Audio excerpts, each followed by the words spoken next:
You are listening to Peak One Sports.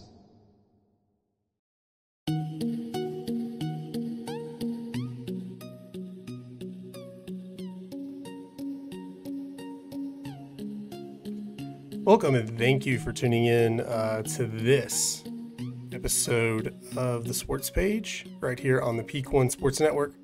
I'm Ashton, and joining me as always, Chris, Rob, and Dan Boyer. What's going on, guys?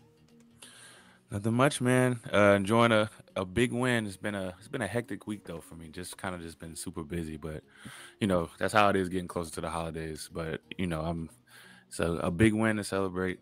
Mavs are doing well. Also, I see your shirt. That's what reminded me. So, everything's going good. How you guys doing?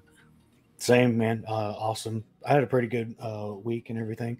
I saw the Mavs shirt too, and I was like, man, like, good time for DFW sports right now. You know, Cowboys are doing well, coming off this win and everything. Mavs leading.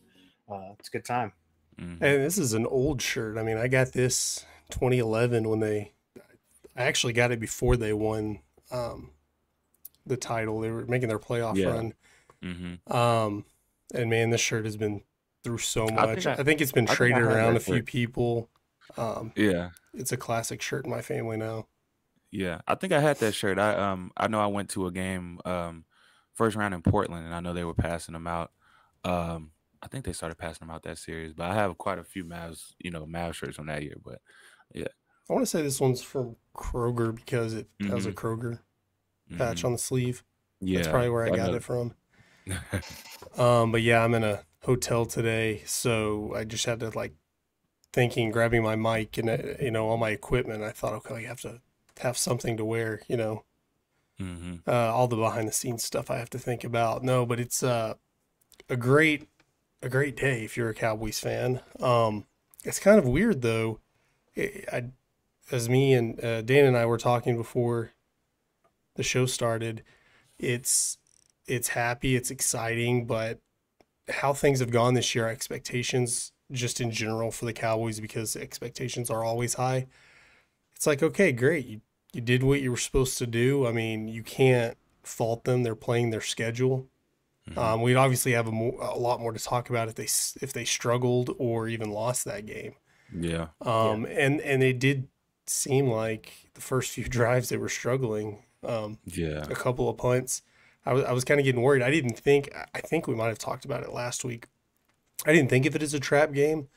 It's so much easier than a trap game. It seems like.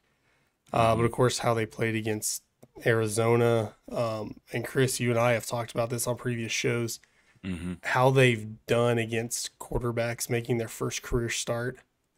Yeah. The Cowboys have bad luck with that, so I thought, but no, they got it done. And as you alluded to before the show, Chris, it's a lot better than we thought it was going to be. I mean, this isn't college. This is professional. Everybody gets paid.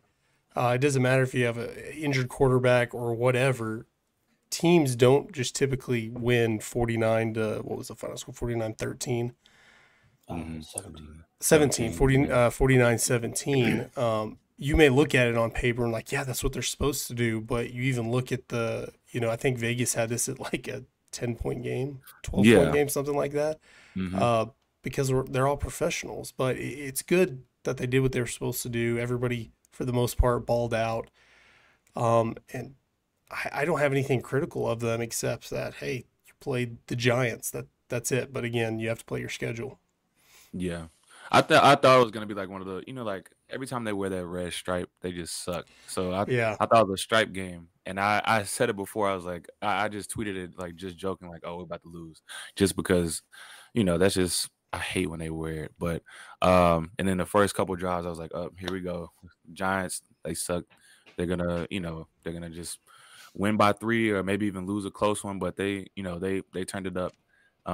Dak played, I don't want to say probably his best game.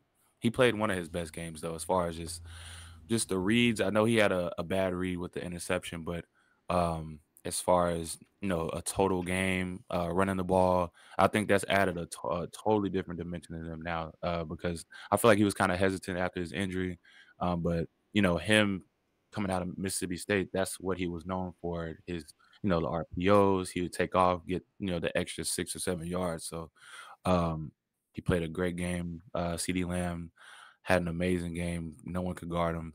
And that's kind of been the story all year. So it was a great game to watch. Yeah, it was the same for me. Game started off really rough for me. Man, the Cowboys took that first drive down to the 1 yard line. It was 2nd and 1. And I even told my girlfriend, I was like, I don't know why, but like the Cowboys are going to throw like these next 2 downs. They should just run it. And that's exactly what they did. Dak took 2 pass attempts and just, lost it.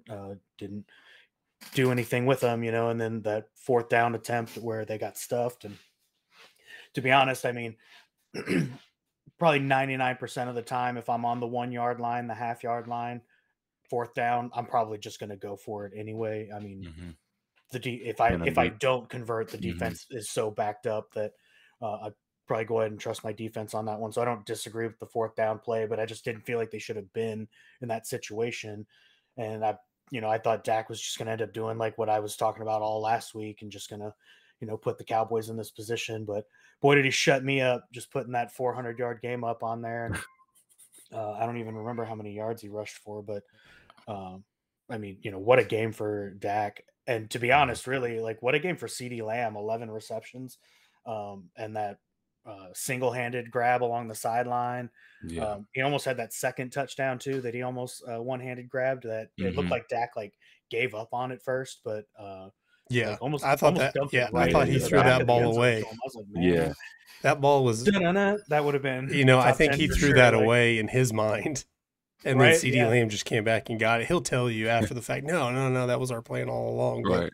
Yeah, and I mean, I feel like the one complaint I guess I have is, and I mean, maybe it's just me as like a purist and like a little more old school Cowboys fan, but I guess I wish I could see the Cowboys run the ball a little bit more, like in the days of like Emmett or Marion Barber, just like really like pounding the ball down the field and everything. But I mean, we don't have running backs with that kind of size to be able to like really do that kind of thing. So yeah, wishful thinking, I guess, but like honestly, great performance by Dak. This guy, foot and mouth, like just shut me up after everything I said last week. We'll see if they can like keep carrying it, through the next few weeks and everything, and coming back to the Eagles. Ashton and I had kind of started talking about that. The Eagles got a rough end of schedule there. The Cowboys don't exactly have like an easy one, but that's really kind of their opportunity to close the gap on the Eagles. And this game coming up in 3 weeks, I think is going to be a real big one. But great win by the Cowboys this week against the Giants. Brandon Cooks had a pretty good game too. Really his breakout performance. I mean, they just kept forcing him the ball. Even late in the game, they were throwing it deep just to keep Cooks. I mean, he only had the 2 receptions, but the big touchdoch catch right there. They've just been trying to force it to get him going. And Gallup even had a really good catch. So I think that's what a lot of it was. They were still passing. They were expected to win this game, but I don't think they were satisfied. They're like, we have to keep the momentum. I think they were trying to get. Yeah, I was about to say. I think they were trying to get their rhythm. I think that's what their game is now. It's passing the ball, and that's really what the NFL is about now. It's no one's really running the ball. People run the ball well, but there aren't many running off like Tennessee. They used to be run first, Derrick Henry, and it seems like he's falling off. And I think it's just more of just a passing league, just getting the ball downfield. I feel like the analytic people are saying it's more efficient. It's almost like the NBA whenever, threes and layups. It's kind of like that sort of thing. But yeah, CeeDee Lamb and Brandon Cooks I feel like it's trying to get them going. Brandon Cooks is a big weapon that they could use, especially in the playoffs. And it's kind of good to see them, get a rhythm. And looking forward, because I don't want to spend too much time on this. It's fun to talk about, but it's like it's the Giants. You swept them, just outrageously outscored them, 89-17. In 2 games. You have to start looking forward. Obviously, playoffs. I mean, before the season, it was playoffs were the standard, even more so. I mean, NFC Championship, Super Bowl, but and now sitting here at 6-3, where your schedule's going, I mean, you got to think, okay, we're winning 11 games at least. That has got to happen. If not, obviously more. We want to be great. And looking forward to that Eagles game in a few weeks. You have, the Cowboys play the Panthers, should win. Should beat Washington on Thanksgiving. 1-8. Yeah. Washington has given you trouble. Sam Howell's looking like a pretty good quarterback. I still don't buy it, but he's looking good. So you never know, but they should win that game. Who else do they play before? They play one more game before the Eagles.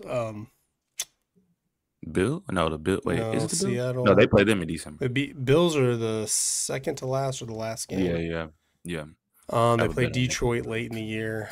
But then you look at the Eagles. The Eagles don't have an easy schedule at all. Maybe Buffalo. Before yesterday, I might have said that.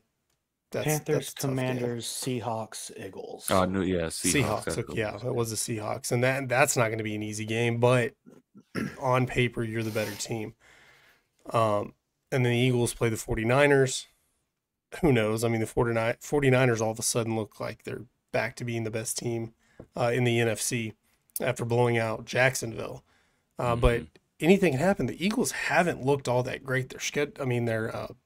Their record looks great, but you played them toe-to-toe like we talked last week that you said, Dan, the Cowboys pretty much out-coached and out-called the Eagles. It was just execution was a problem, and that was pretty much what it came down to, the details. So they're very winnable, and that was on the road too. So you can see a scenario if the Cowboys take care of business. That's a big ask. We're not just going to say they're going to roll in here the next, Eagles game at 9-3 or whatever. I think it'd be 9-3. But they have 3 games that they're going to be favored in that they should win each. If you look at them individually, and that's what the Cowboys should be doing. We can look ahead, but they need to be looking, right now at Carolina and, a short turnaround for Thanksgiving with Washington. But the Eagles play, who do they play this week? I know they play San Francisco. They have a bye week, don't they? Wait, no. They just had a bye week. They just had in 2 weeks, they play Buffalo, 3 weeks San Francisco, and then they play this week. Where did I have it? Sorry, again, I'm in a hotel. My notes app isn't. KC. Kansas City. Oh, so, yeah. It's on Monday night. Yep. So, and the Eagles, again, they haven't, just been blowing out teams. They lost to the Jets. So, not sure if they'll be favored in that game. I haven't even looked at the line, but on the road in Kansas City, night game, that's going to be a tough one. I think as a Cowboys fan, you're looking at that. The Eagles should lose one of those games. You're thinking it'd be difficult for them to win out. So they lose one and you can, win your next 3 that you're favored. Mm-hmm. You go into that game in Dallas when the Eagles come. I don't know what the tiebreakers what it would be, but you're for more or less playing for first place in your division. And it'd be even great if they lose to San Francisco and Kansas City, and then the Cowboys can take care of business. You're going in there tied with a chance to win. And Cowboys, for whatever reason, have been playing great at home. I don't know that it's so much a home field advantage. Yeah, as it's just been working. Every team seems to play better at home, anyways. Not necessarily the crowd, but whatever they're doing is working, and you still have that Eagles game is at home, so you have that going for you as well. If you were to have that close game where it comes down to details and you're tipping the scale, definitely goes in the Cowboys' favor. Yeah, that's a tough 3-game stretch for the Eagles for sure. I know the Bills. I think they're just done. I think the Chiefs took everything out of them. Them losing back to back to them. It's just hurt the morale. And then Buffalo in general has always kind of had like a low morale going to this. That's just what they are. They lose the big games. But the Cowboys, I'm trying to think of because there was a point in time where everyone wanted to just come to Cowboy Stadium and beat them, and they were just losing big games. But them winning, I think it's 12 straight at home or something like that. I'm it's exciting to see. I think the crowd has gotten a little better too. I know the knock on them when stadium first opened, it was the suit and tie crowd. You had the rowdy people up in the 300s because it was $100 something a ticket just to sit up there. And then you had all the corporate people sitting down low, and it wasn't really a big home field advantage. And I think that has changed. I'm not saying crowd wise they have, maybe, top 10 home field advantage just in that perspective. But whatever they're doing, it's working. Yeah. I remember last year I went to the Bears game when they played the Bears, and yeah, it was insane. I've been to three or four Cowboys games, and yeah, that was the loudest one. It was a lot of Bears fans in there too, though. But yeah, it was really loud in there. Yeah, every time I've been through it, I mean, it's always a good time. It's a pretty electric atmosphere. But I mean, I will admit, I got to go to the very first game in the new stadium. The Giants? Yeah, against the Giants. And that was a heartbreaker. And man, to be honest, we had standing only tickets, and it was pretty much exactly what like Ashton was saying, man. It was like the really rowdy, like, kind of your common folk fans or whatever, were all in like the standing room only and the upper decks. And then you had like suits and ties and people that were like almost like barely watching the games and stuff, and like the just kind of there just to be there stuff. Yeah, because it was like the event, the first game at the Cowboys Stadium and everything. It was like, man, it feels like it's being wasted on these fair weather fans or whatever you want to call them. But honestly, every time I've been through there, since I mean, Cowboys fans are, I mean, we're kind of in your face about it as it is, Yeah. So I mean, and we're always gonna cheer for our team, all the way up until about the fourth quarter when they stop selling beer, and then we might be on our way out. But that's right. for the most part, I don't feel like there's a whole lot of like fair weather fandom in the Cowboys nation. It's pretty diehard, kind of sink with the ship as it were. But always a good time to go to the stadium for sure. I wish it was a little more affordable for sure though. Yeah. One thing for the Cowboys, as Cowboys fans that have, generationally have had success, we're America's team. I mean, even before most Cowboys fans were born now. You compare them to like the Rangers and the Maverick. Maybe the Mavericks are closer now because they've been to the playoffs over and over and over again. But it's not like necessarily what kind of fans are going there. It's just knowing when to cheer at the right times. Because the Rangers not being in the playoffs Rangers fans started to get it in the early 2010s when they were going to World Series, knowing when to be loud. Pinpoint accuracy of your home field advantage, and I think that part the Cowboys have always been good at because they're great fans. They're always into always relevant, if you want to say. Even in the 8-3 back-to-back 8-8 seasons with Jason Garrett, they went into the final game with a chance to win the division and make the playoffs, and they would just lose.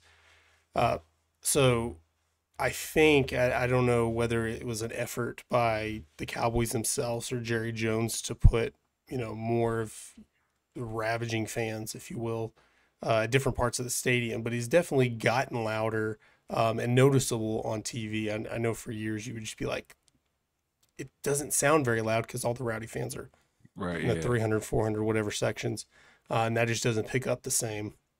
It just seems like, come on, you're being quiet. This is a good game. You should be into this. Yeah. And that has definitely changed. But I think 12 wins in a row, I think that's more like, hey, you're just on a good run than anything specific, because, as soon as they lose one, it's, nobody's going to talk about it anymore. It's not going to be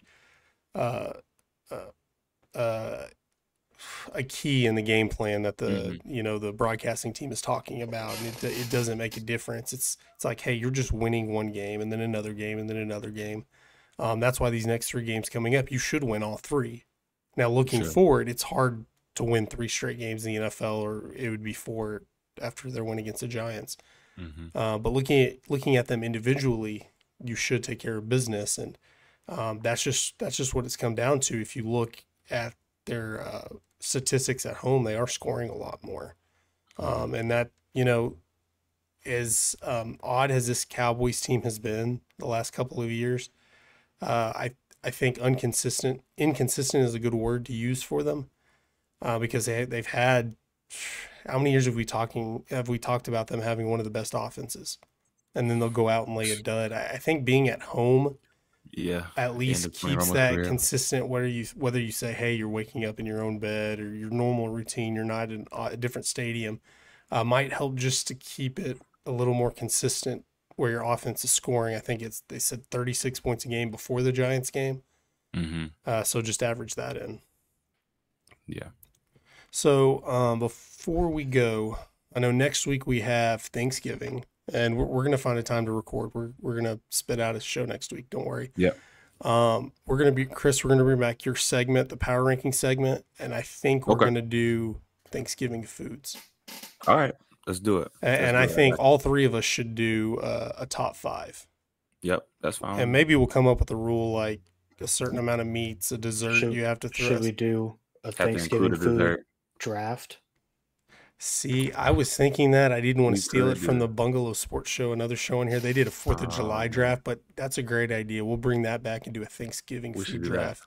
Thanksgiving food draft. We'll do like two meats, 2 sides, and a dessert. That's or fine. Maybe like a meat, 2 sides. Okay, we'll come up with set up a little roster and fill it. I'm down. Yeah. Right, sounds good. And then we don't have to come up with any kind of like draft cards or anything.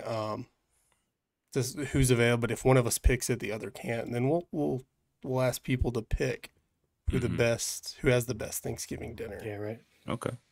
Because I think that's when we're.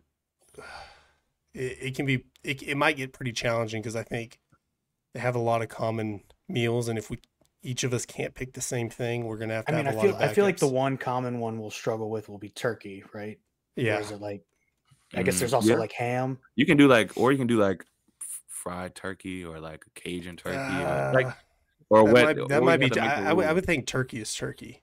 In this instance, are we splitting hairs over like the type of turkey? I don't know. I would say turkey is. It would have to be like turducken or something like that to really. But I think if it's roasted, fried, whatever. Out to Madden. Madden pick something. It's got to be something you've actually had. Mm-hmm. So I've never actually had. I guess you could do like. I don't know if any of us are doing any of this stuff, but like I feel like some people do ham. I guess you could have like duck or chicken instead of turkey or whatever. I mean, but honestly, the number of side dishes that I'm even just thinking. Yeah, I'm about to say the side dish is probably the side dish is probably what. And then even the desserts, like the pies and because there's so many different desserts and people have different tastes. I don't think we'll have issues there, but I think it'll be overall the roster we put together, what it looks like, and that sounds awesome. It'll be fun. Yeah, we'll do that power ranking. We'll do a draft 5. We'll get all the rules together and we'll go over the rules the next show. But before we leave y'all, man, it's good to have Cowboys have easy schedules. I'm not complaining. We like the close games against division rivals, but then when you lose, it sucks. But do we have any predictions against Carolina? I think it'll be closer than the Giants game. I think it'll be more so for Carolina's sake. I hope so. Yeah, man, more so along the lines of probably like 28-10 or something like that. I feel like it'll be that's still something like that. That still technically would be a blowout in the NFL. Yeah. I think they have a little trouble with Young running the ball because that's just you saw with DeVito that he was able to run a little bit. That's one of the weaknesses of the Cowboys defense, especially now that we heard today Van Der Esch is out for the year. It could be a career-ending injury. So not coming back. Not having that the depth at linebackers. We'll have to see. Man, what a glass cannon Van Der Esch is, man. I love the guy, and he's a great player and everything, but he gets injured every year. It's reminiscences of Sean Lee. I think Sean Lee was better, but in terms of leadership and character, they're 1A, 1B. And then they were just getting injured. Sean Lee, it seems like he lasted longer. Was Van Der Esch 6 years in? I say Van Der Esch could come back and play another year, but I don't know. I feel like he's made enough money where he could just walk away. And I mean, he's a Cowboy, so. I mean, I hope he doesn't. I love the Werewolf Hunter, but it feels like he misses half the season at least every year. And unfortunately, like in this league, like you can't pay guys to miss 8 games a year, like you can't afford it, and you need to fill that roster spot. So for that reason, I'll take the Cowboys winning by 10, probably like 31-21, with it being pretty decently close throughout the first half. Maybe Cowboys pulling away. I definitely expect the game to be a lot closer than this Giants game was. I also expect Dak to have like a bit more of a mortal game. Yeah. But to be honest, the thing I'd really like to see shine more would be the Cowboys defense. I'd like to see more of what they did against the Giants and everything. The 5 sacks, 7 QB hits, the interception. I mean, they gave up 21 yards in the first half. I mean, I know it was against quarterbacks never started before. I get it. But still, it was just outright. You can't 0-12 third down conversions. Obviously, the defense isn't going to be that good, but I agree with you. Let's see some consistency on this defense. That's what we need to see with Dak and CD Lamb. We've seen them on these crazy runs the last few games. We need to see them come down a little bit, but not come down. Still have a really good game to make it feel like, okay, this is for real. This is going to keep going. Both of them, I don't think, are playing out of their minds. We've seen them play like this. It's perfectly capable of this. Dak's done this before. But yeah, let's see him just have a solid game. I think he did good after he threw the interception. He just came back and just balled the rest of the game. Yeah, he really shook that interception off and came back. Yeah, obviously win the game. Get the, because a win is a win in the NFL. We're not, doing rankings or anything like that in college football. You beat the Eagles, it's the same amount of points as beating the Giants or the Panthers.